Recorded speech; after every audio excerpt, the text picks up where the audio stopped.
Somebody was knocking on the window. Tyree Brewer wasn't a jittery man, nor a man afraid of confrontation, even at such an early hour in the morning. In fact, the hour only stoked his rage. He was missing his sleep. Turning his bedside light on, he quickly jumped out of bed. He saw the briefest glimmer of someone massive ducking away from the window before he could reach it. He pulled the window open and leaned out to yell into the night. "Hey, knock that shit off! Come back here and I'll beat your ass!" Frustrated, Tyree slammed the window shut and lay back down in bed. He picked up his phone, wondering whether or not it was worth calling the police, when a ringing came from the front door. Someone was pressing the doorbell, again and again and again. Angered, Tyree got up and stormed out of his bedroom. Down the hall, he entered the living room and pulled open his steel door to meet face to face with his harasser. The scrawny man wore a black hoodie and a plain white owl mask. Only a storm door stood between them. Tyree laughed, pointing at the ridiculous porcelain mask. "Think you scare me?"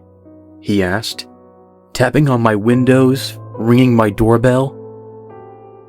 The masked assailant didn't move. He didn't even seem to breathe. Tyree faked fear, shaking his hands vigorously.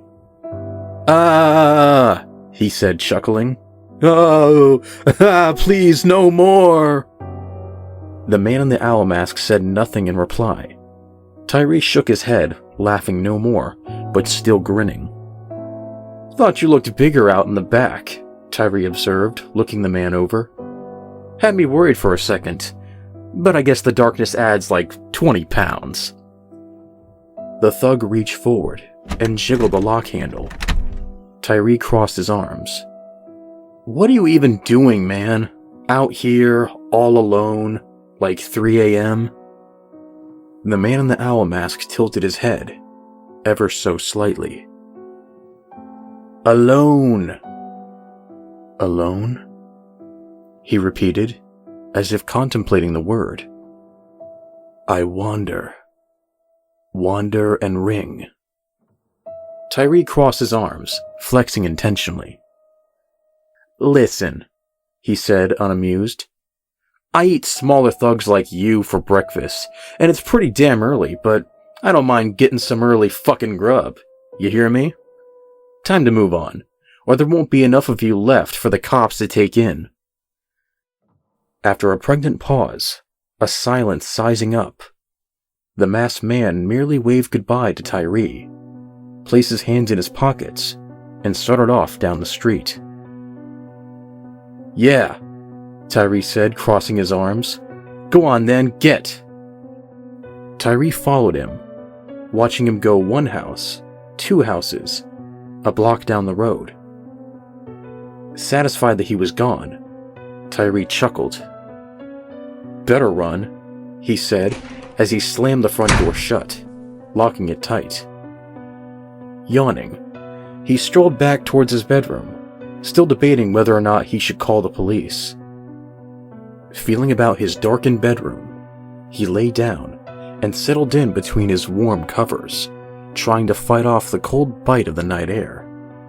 Scrolling on his phone, checking a few updates on Twitter while he was up, Tyree was content. It had been creepy, strange, but he'd been through worse. The jackass outside his door had more bark than bite. Probably just some punk out looking to scare a few unsuspecting people for the hell of it. Yeah, that's all, he thought, confidently. But he didn't feel confident. Something was off. Placing his phone on the bedside table, he looked at the darkened lamp, and couldn't help but feel like he'd forgotten something.